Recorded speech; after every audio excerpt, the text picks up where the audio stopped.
Hello, and welcome to another episode of AI in the Classroom Daily. I'm Dan Cogan-Drew, and this is a podcast helping educators make sense of AI without the hype. Transparently, I use AI in helping prepare each episode because I think the best way to talk honestly about AI in education is to work with it openly.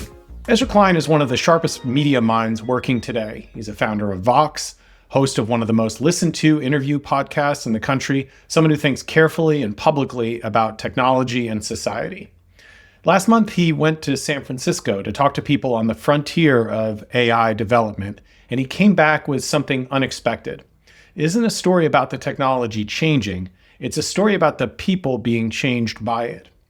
He watched sophisticated professionals restructuring their entire lives, their journals, their Slack channels, their communication habits, to make themselves more legible to AI systems. And he watched himself drop a rough thought into an AI and receive back paragraphs of polished, apparently coherent writing.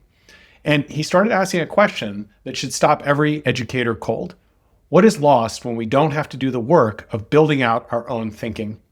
We're going to devote this entire episode to that question. We're going to sit with it today, and tomorrow we're going to come back to bring in the research that gives a name to this.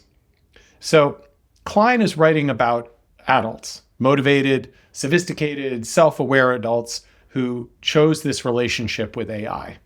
That's the first thing that's worth noting, because if Ezra Klein, this 15-year-old editorial veteran, says he has to expend increasing effort to recognize whether an AI-assisted idea is hollow beneath the good writing, what does that mean for a student whose critical abilities and faculties are still forming? Klein draws on the work of researchers Stephen Shaw and Gideon Nave at Wharton, and we'll spend some more time with their research tomorrow. But he introduces a distinction that matters immediately for educators. There's a difference between cognitive offloading, which means using an AI as a tool to extend your thinking. The example he gives is like a calculator. There's a difference between cognitive offloading, which is to say using AI as a tool to extend your thinking, like a calculator, and cognitive surrender, where you stop deliberating entirely and you adopt the AI's output as your own. Klein is describing in his own experience how thin that line is for him, and how the fluence of the output is part of what makes it hard to see. And I think this is where the classroom parallel is very direct. Teachers are already encountering AI outputs from students, and those outputs look complete, they sound confident, and they arrive very quickly. The fluency is doing real work for the student. It's signaling competence that may not be there. And teachers, especially under time pressure, which we'll talk a little bit more about tomorrow, may not have the space to hold that output against what they know about the student. So Klein raises one more dimension that educators, I think, can't ignore. He notes that the sense of self is settled enough that he can feel the strangeness of AI reflecting a version of him back at himself. Remember, he's a professional working on a 15-year editorial career and so forth. He can hold all of that at arm's length. He asks, and I think this is the thing that we have to pay attention to as educators, what about the people who don't have that yet? What about adolescents, students, for whom identity is still forming, for whom AI may become the primary mirror for their own developing ideas? It's not a hypothetical. That's a description of our students today.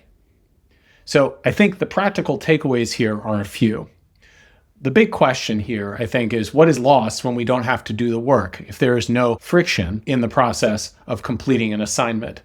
And that's actually a design question. And I think the good news is that design is something that teachers can control.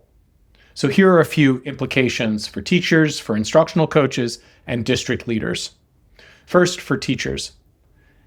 Before you integrate AI into any part of an assignment, ask yourself, where in this task does student thinking have to happen first? Identify that moment, protect it, allow the AI to follow that, but don't let it proceed, don't let it come before.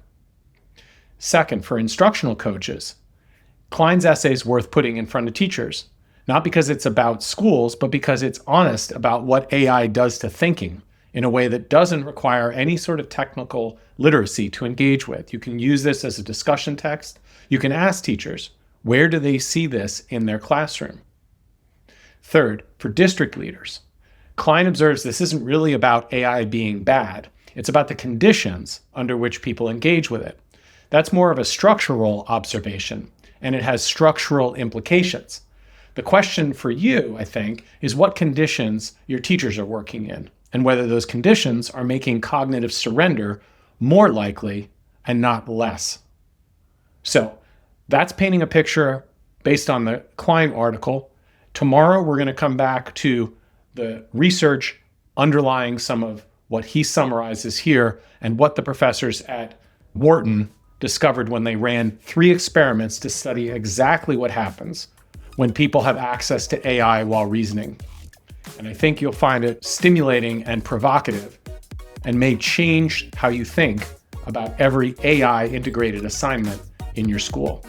Stay tuned for that tomorrow, and we'll see you then.